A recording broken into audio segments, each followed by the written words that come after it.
भक्त की दृष्टि में कोई भी दुख ऐसा नहीं जो सह करके अपने आराध्य देव को न प्राप्त करे। आराध्य देव की प्राप्ति के लिए संघर्ष सहना अत्यंत आवश्यक है। कष्ट सहना, जो अंदर जलन हो रही, जो विकारों की जलन हो रही, सहो भाई, इनकी पूर्ति से कुछ नहीं होगा। इनको से एक बार लड़ जाओ, एक बार निकल जाओ तो जन्म जन्म की लड़ाई जीत जाओगे।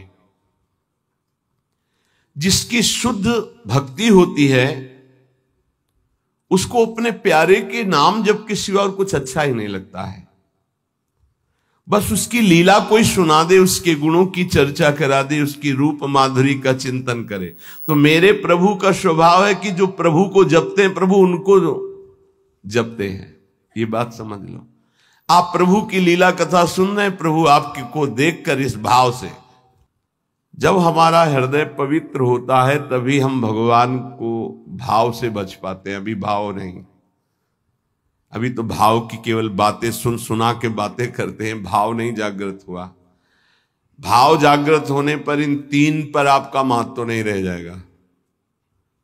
स्वजन संबंधियों पर, अर्थ के द्वारा प्राप्त होने वाले भोगों पर और इष्ट देव से बिलक साधनाओं पर, इन पर आपका राग नहीं रह जाएगा।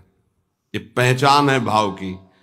आराध्य देव पर ही केवल, जैसे गोस्वामी जी कहते, बने तो रघुबर ते बने, बिगड़े तो भरपूर, तुलसी औरन ते बने, ता बनिबे पे धूर। जब तक नाशवान पदार्थों में महत्व रहेगा, ये जो श्लोक है कि जिस प्रकार से भक्त मेरी शरण में आता है, मेरा भजन करता, मैं वैसे ही उसका भजन करता हूं। नाशवान पदार्थों का महत्व देने से हमारा मन अपवित्र हो जाता है। नाशवान पदार्थों के भोगने से हमारी इंद्रियां और तन अपवित्र हो जाता है, हमारे कर्म अपवित्र हो जाते हैं, तो जन्म निश्चित हो गया अगला। और जब हम भगवान की शरण में आते हैं, भगवत नाम जप करते हैं, भगवत शरणागत होते हैं, भगवत भक्तों का संग करते हैं, तो सारी मलिनता नष्ट हो जाती है। तन की, मन की, स्वभाव की सब मलिनता नष्ट हो जाती है। इस बात को समझिए। शरीर, इंद्रियां, मन, बुद्धि, पद, योग्यता, अधिकार, धन, जमीन, जितनी भी ये सब हैं, इनमें रुचि, आसक्ति, ये तुम्हारे मन को पवित्र कर देगी, तन को अपवित्र कर देगी, स्वभाव को अपवित्र कर देगी। अगर इन्हीं सभी को प्रभु को समर्पित करके कर्तव्य कर्म का पालन करते हुए नाम जप करोगे तो सब कुछ पवित्र हो जाएगा। जैसे जड़ मिठाई कभी ऐसे लगाने वाली नहीं होती, लेकिन जब प्रभु को अर्पित करते हैं तो प्रसाद हो जाती है। मांग करके किनका मिलता है तो बड़ा आनंद का अनुभव होता है, मेरे प्रभु का प्रसाद है।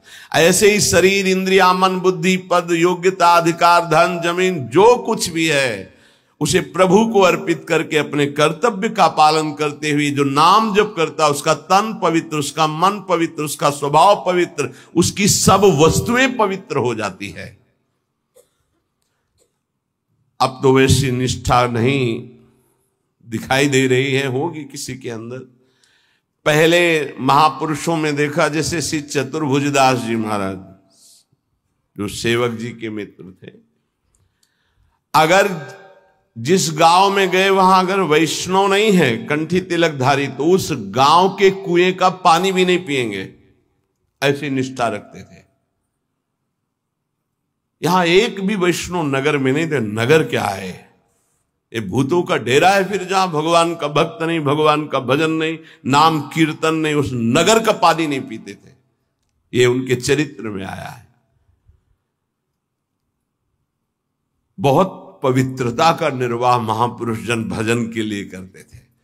गले में कंठी नहीं, मस्तक पे तिलक नहीं, तो हाथ से पानी पीने की रुचि नहीं है।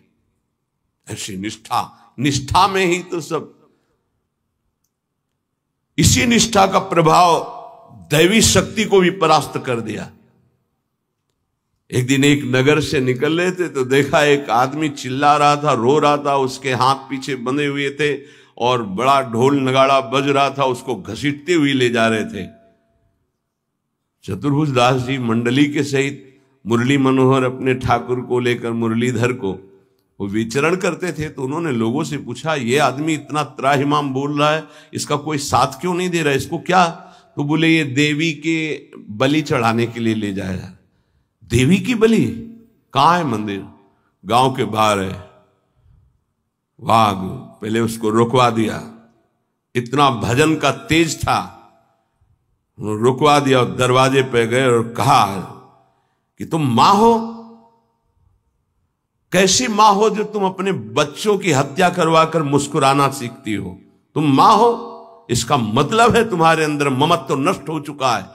चाहे कोई भी सृष्टि का जीव हो, वो तुम्हारा बेटा होता है। कुपुत्रो जायते क्वचित कुमाता न भवति। ये कैसा न्याय आपका कि आपके सामने आपके बेटे को बंदी बनाकर बलि दिया जा रहा हो, आप प्रसन्न मुद्रा में हो। वहां के पुजारी ने कहा, आप अंदर नहीं घुस सकते। बोले ये अंदर नहीं रह सकते। अब ठाकुर जी को साथ लेके तो देवी जी बाहर निकल आए, ठाकुर जी को सिंहासन पे विराजमान किया। उनके भागवतिक वैष्णव तेज भजन के प्रताप से लिखा हुआ है भक्तमाल जी में भी, जहां भी उनका चरित्र चतुर्भुज दास जी का, ऐसे हरिव्यास देवाचार्य जी। तो देवी जी ने कहा, क्या आदेश है हमारे लिए? देवी जी ने कहा, तो उनका पहले यहां के राजा को बोलो कि आज के बाद अगर यहां बलि चढ़ी तो सर्वनाश तुम ही करोगी। बोलो जाके यही। राजा को जाकर के देवी जी ने भय दिखाया और कहा, अगर आज के बाद किसी भी जीव की हमारे ऊपर बलि चढ़ाई गई तो अब हम वैष्णवी हो गई है, आज के बाद को नहीं।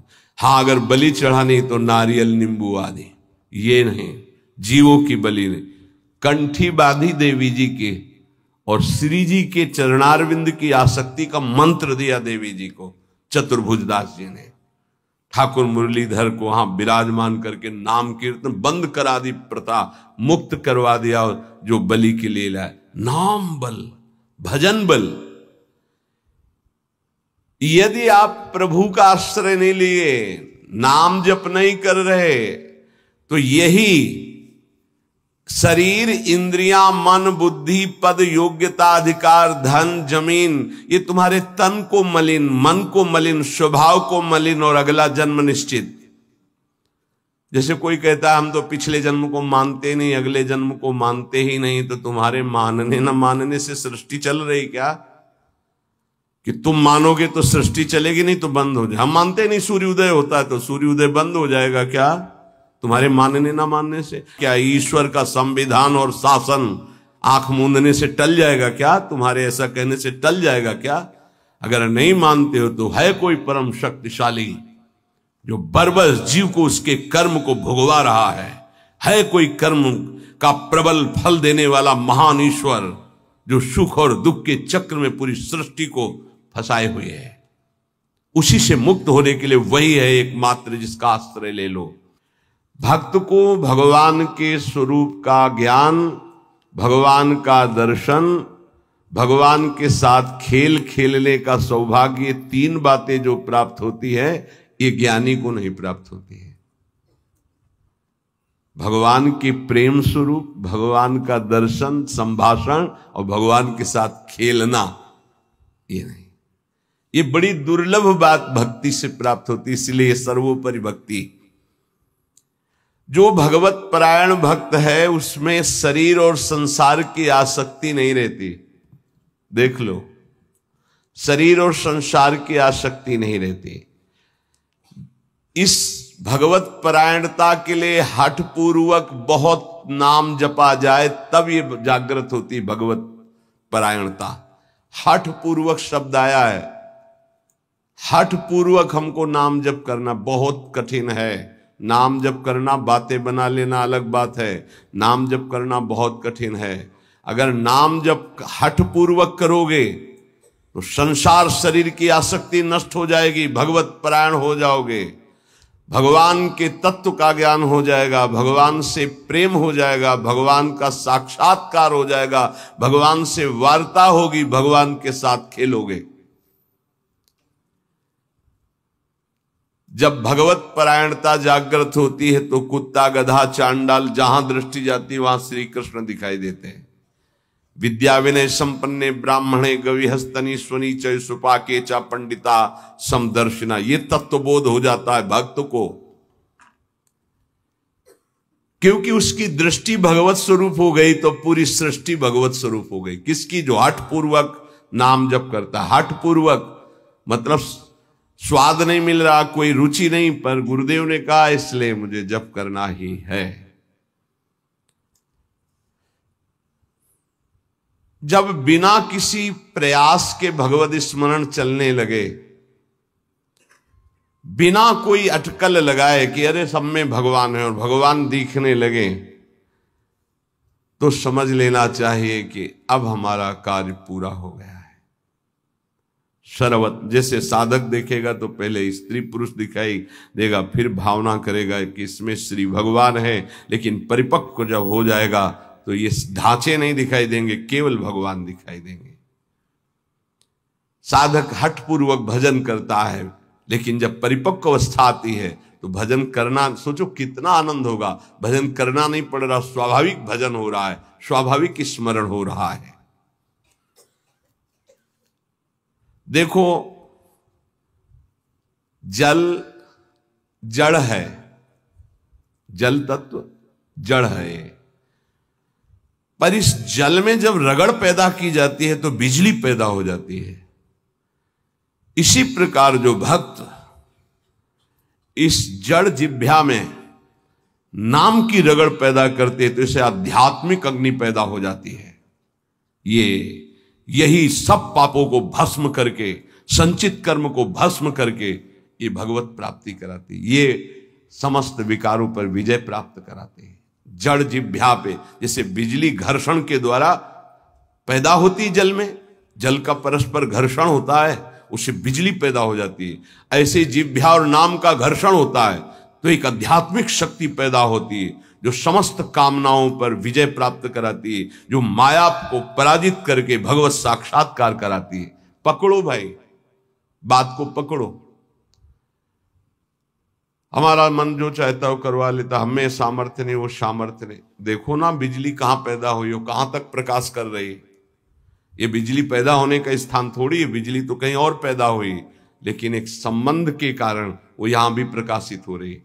क्रम से संबंध है तो यहां प्रकाशित हो रही। ऐसे ही रोम रोम रग रग में अध्यात्म शक्ति का प्रकाश, तो जगत में जो भी उसके सानिध्य में आएगा वो अध्यात्म शक्ति संपन्न हो जाएगा।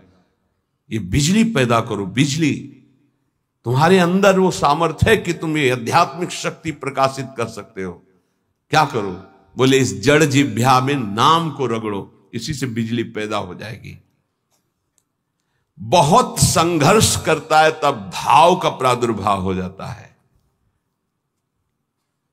ये यथा माम प्रपद्यन्ते तास तथैव भजाम्य हम मम वर्तमानो वर्तन्ते मनुष्या पार्थ सर्वशा।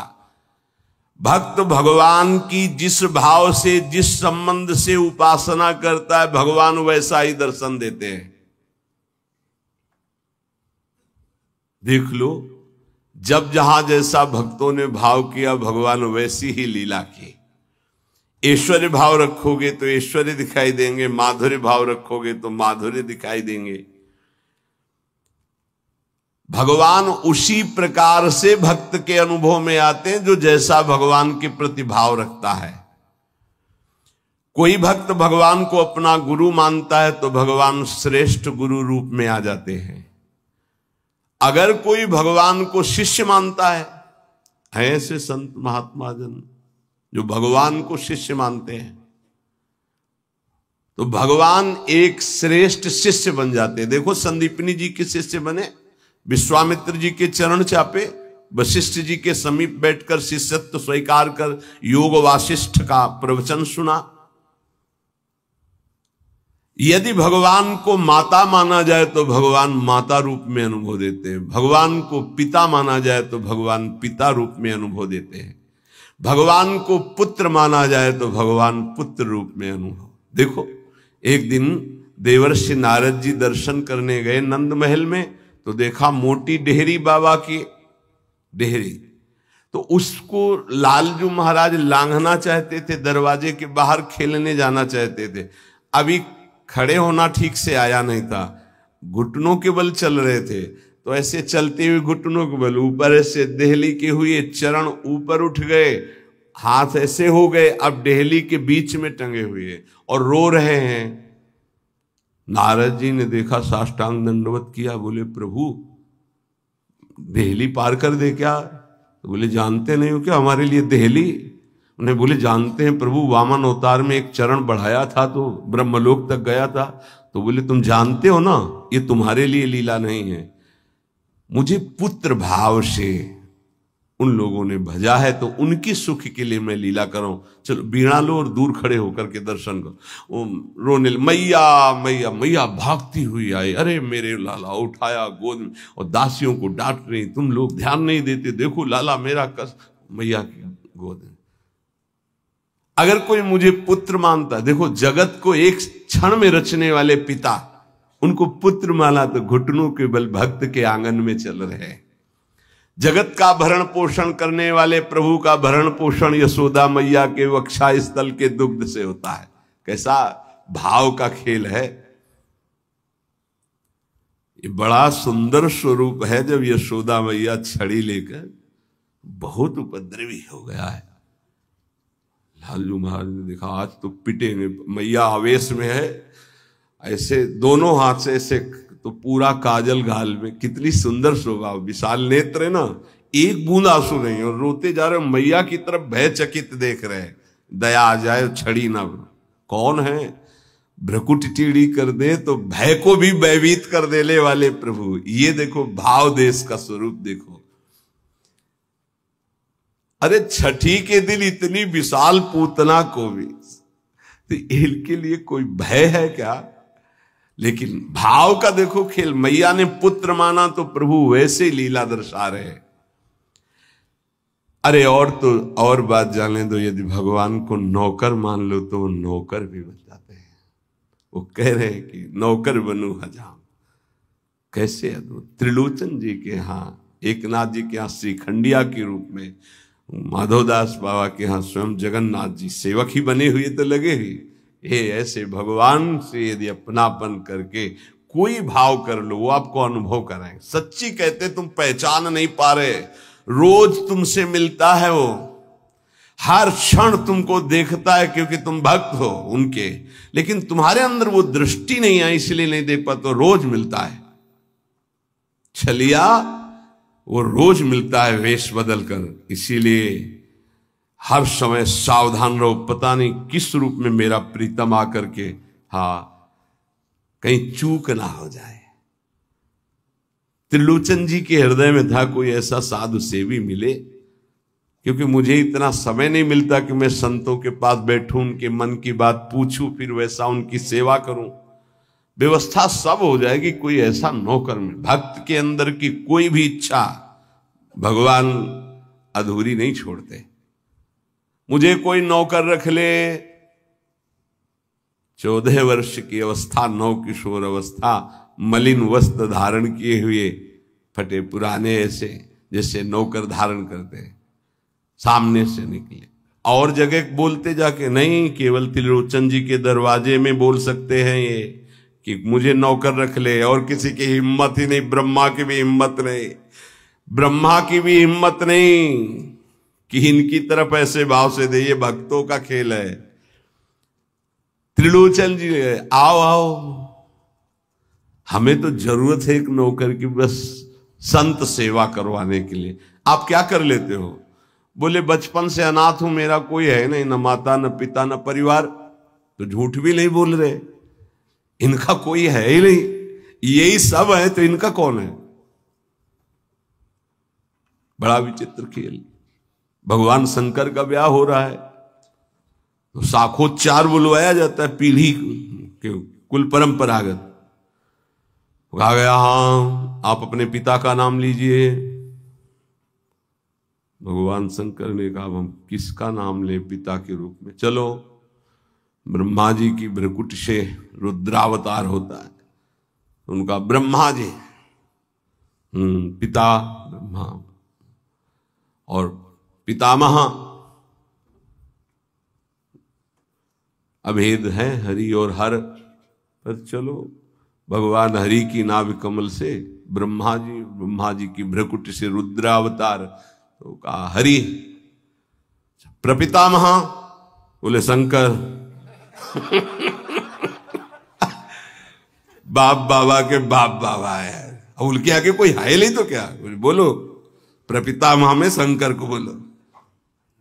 नहीं वो तो पहले बुलवाया है ना आपने, तो बोले पहले भी हम हैं, बाद में भी हम हैं, बीच में भी हम हैं। ये हैं इनका, तो इनकी हर बात सत्य होती है। कह रहे हैं कि मैं अनाथ हूं, क्यों? ये सबके दीनानाथ हैं, इनका नाथ कौन हो सकता है? मेरे परिवार में कोई नहीं है, क्योंकि यही सबके परिवार है, इनका परिवार कौन? चराचर जगत वही खुद बने हुए हैं। मेरे माता पिता ने, क्योंकि सबके माता पिता हैं। अच्छा, तो बचपन से हमको सेवा में बड़ी प्रवीणता है, हर कला हमको आती, पर साधु सेवा विशेष हमें रुचिकर है। अच्छा, तो तुम भोजन बना लेते हो? बोले एक बार बनवा दो, अगर संत अंगुली न चाटे तो बताना, इतना सुंदर। तो फीस क्या लोगे? पेमेंट क्या है आपकी? पेमेंट तो हम पैसे तो लेते नहीं, हमारी रुचि नहीं रहती पैसे में। लक्ष्मी जी चरण चापती, भगवान उधर नहीं देखते। नहीं तो आप कुछ तो होगी। बोले हाँ, थोड़ा भोजन ज्यादा पाते हैं हम। जितना हम भोजन पाएंगे तुम्हारी पत्नी पीसेगी, उसी के हाथ का पिसा पाएंगे, वही हमारे लिए बनाएगी। और 1000 संत आ जाएंगे, उनकी व्यवस्था हम करेंगे, तुम निश्चिंत रहो, कभी शिकायत नहीं मिलेगी। पत्नी से कहा समस्या का समाधान तुम ही हो। तो उनका कितना, आधा किलो आटे की रोटी पाएंगे। तो उनका इस भूल में मत रहना, अगर हम भरपेट पाएंगे तो 3-4 किलो तक पहुंच सकता है, हमें पीसना पड़ेगा। बोले शर्त है, अगर इतना कर सकती हो तो। और कभी किसी से कहोगी नहीं, अगर कह दिया तो फिर मैं नौकरी में नहीं रहूंगा। त्रिलोचन जी ने पत्नी से कहा बहुत सेवा की भावना हमारे अंदर थी, ये पुष्ट हो जाएगी इससे, तुम इतना स्वीकार कर लो। ठीक है, दोनों टाइम का भोजन हम बना के पीस के तुम्हें पवाएंगी, और तुम संत सेवा। भगवान जैसे किसी के मन में चल रहा है कि आज बढ़िया कढ़ी बनती है ऐसी ऐसी, तो भगवान वैसे ही बना के सबकी सेवा में रत। अब तो वहां संत समाज आती, खूब नाम कीर्तन, खूब कथा। त्रिलोचन जी निहाल हो गए कि मुझे, और नाम पूछा तुम्हारा नाम क्या है? तो बोले अंतर्यामी। अंतर्यामी, जब से अंतर्यामी ये सेवक पधारा, तब से जो संत सेवा हुई, मन नाच पड़ा। भगवान को बार बार धन्यवाद देते, प्रभु ऐसा सेवक भेज दिया। और ये नहीं समझ पा रहे थे कि जिनको धन्यवाद दे रहे वही है। अब सुबह का पीसना 10 बजे तक पीस कर बना के खवाया, बर्तन मांजा, शाम के फिर पीसने का नंबर, क्योंकि उतना ही पाना है। वर्ष भर हो गया, कहीं जाने को नहीं मिला। एक दिन आया कि दोपहर थोड़ा समय में तो निकले, बगल में पड़ोसन मित्र थी उसके, वो गए। तो उन्होंने कहा कि बहन बहुत दुबली हो रही हो, कुछ बात तो है ही है, विचित्र चरित्र है। वो यही कहेंगे, कहना नहीं किसी से, पूरी बात ऐसे फैल जाएगी, क्योंकि महाराज ये स्वभाव रखा गया है। महाराज युधिष्ठिर जी ने ये शाप दे दिया था। जब सबको अर्घ दान दिया जा रहा था, तो माता कुंती ने कहा कि बेटा कर्ण को भी अर्घदान दे दीजिए, जो पित्त तर्पण आदि के मंत्रों द्वारा। तो उनका उसके कारण ही पूरे वंश का, कौरवों के विनाश हो गया। अगर वो साथ ना देता तो कभी हमसे युद्ध ही नहीं होता। ऐसे विपक्षी के लिए आप कैसे बोल दिए कि आप उसको पित्त तर्पण करो इस समय? माता आपकी बुद्धि कैसा निर्णय कर रही है? ऐसे धूर्त को तुम कह रहे हो कि मैं, जो द्रौपदी के लिए गंदे वचन बोला, जिसके बल से बलवान होकर दुर्योधन ने युद्ध किया, न जाने क्या क्या कष्ट सहना पड़ा। तो उनका बेटा तुमसे छुपाया था एक बात है। क्या? वो तुम्हारा बड़ा भाई है। कर्ण मेरा बड़ा भाई। तब उन्होंने कहा, मां अगर तुम इतना कह देती तो मैं पैर छूकर जे ही उसके सामने झुकता तो पूरा बच जाता, राज समाज नहीं मारा जाता, क्योंकि उसी के बल से दुर्योधन बलवान होकर लड़ रहा था। हमें कोई वैर होता ही नहीं। जब कर्ण को हम अपना राज्य दे देते तो दुर्योधन का मित्र ही था, कोई झगड़ा ही नहीं होता। मां ये बात पहले क्यों नहीं बताई? आज से मैं शाप देता हूं, कोई भी विशेष गुप्त बात माताओं के हृदय में ना टिके। संसारिक बात की क्षमता को सह पाना कोई महाभागवत की ही बात है। तो उन्होंने कहा कि कहना नहीं। अरे बोले दीदी तुम विश्वास मानो, कभी कहा है हमने? बोले एक नौकर आया है, बस कहना नहीं। बोले नहीं, किसी से नहीं। एक नौकर आया है, वो बहुत सेवा करता है पर खाता बहुत है, और उसको बना बना के हम ही को खवाना होता है, इसलिए हम दुबली भी हो गए, तुमसे मिलने भी नहीं आ पाए। लेकिन कहना नहीं, वो चला जाएगा। जब लौट के आई तो हाँ नहीं थे, अंतर्यामी भगवान नहीं। त्रिलोचन जी तो हाँ अंतर्यामी कहाँ गए, खूब ढूंढा नहीं मिले, बहुत विकल होके रो रहे थे। उसी समय उसी रूप में भगवान प्रकट हुए। मालिक, अरे अंतर्यामी, जो ही नजदीक जाने की कोशिश तो देखा ललित त्रिभंगी भगवान से। प्रभु आप। बोले मैं ही तो था, तुम क्या समझते तुम्हारा कोई और नौकर था? मैं ही नौकर था। मैं तुम्हारी इच्छा की पूर्ति के लिए स्वयं नौकर बना हुआ। अगर आपका भाव बन जाए भगवान के प्रति तो भगवान नौकर बन जाए। देख लो, जहां अर्जुन जी की पादुकाएं हैं वहां भगवान बैठे हैं, और जहां भगवान की पादुकाएं रखने की चौकी होती वहां भगवान शंकर सनकादि नमन करते हैं। शिव सनकादि जहां वंदना करते हैं, जिनकी चरण रखने की चौकी में, वो भगवान वहां बैठे हैं सारथी पद पे, और रथी रूप में अर्जुन भक्त बैठा है। कैसी प्रभु तर उतर कभी डार पर है, प्रभु ऐसे बैठे हैं और सब ऊपर बैठे डाल में बैठे। प्रभु तर उतर कभी डाल पर देखिए आप। बड़ा विचित्र भगवान का कृपा प्रसाद है। जो भगवान को दोस्त मानता है तो भगवान दोस्त बन जाते हैं। जो भगवान के लिए जितना व्याकुल होता है भगवान उसके लिए उतना व्याकुल होते हैं। भगवान भक्त के बिना तभी नहीं रहते जब भक्त भगवान के बिना नहीं रह सकता। ये ध्यान रखना। आप जी रहे हो अच्छे से, वो छुपे हुए हैं। जिस दिन आप व्याकुल हो जाओगे वो छुप नहीं पाएंगे, वो बड़े प्रेमी हैं, तत्काल आपका साक्षात्कार हो जाएगा। भगवान श्री कृष्ण चंद्रजू कहते हैं, मुझे जो जिस भाव से भजता है। देखो अभी क्या भाव से भज रहे हो? अब भी भज रहे हो विषय भाव से, भोग भाव से। जिस भाव को आप, तो वही श्री कृष्ण बने हुए। सच्ची बात मान लो, उनके सिवा कोई नहीं बना होगा। वही है, मत्ता परतरम नान्यत किंचित अस्ति धनंजय, किंचन मात्र हे धनंजय, मेरे सिवा कुछ नहीं है। इसलिए आप भगवान से अपनापन कीजिए। जो वस्तु चाहोगे वो बन करके आपके समीप आ जाएंगे। वही है, वस्तु में, व्यक्ति में, स्थान में। देखो वही बनने वाले हैं, वही बनाने वाले हैं। जो वस्तु बनी वही बने हैं, पक्का समझिए। जिस समय हमारा ज्ञान दूर हो जाएगा तो ये बात समझ में आ जाएगी। वही जैसे बछड़ा और सखाओं का अपहरण किया तो सखा भगवान बन गए, उनके कपड़े बन गए, छड़ी छीका बन गए। वैसे ही रंग के बछड़ा, उतने ही बछड़ा, उतनी आयु के, ऐसे ही भगवान चराचर जगत बने हुए हैं। इसलिए हमारे अंदर भगवत भाव जागृत हो जाए तो निष्ठापूर्वक नाम जप करें, और तन मन की अपवित्रता को दूर करने के लिए कर्तव्य कर्म, जो हमें कर्तव्य कर्म भगवान की सृष्टि में मिला है उसे करके भगवान को अर्पित करें। खूब नाम जप करें, जीवन की इसी में सार्थकता है। शेष चर्चा आगे।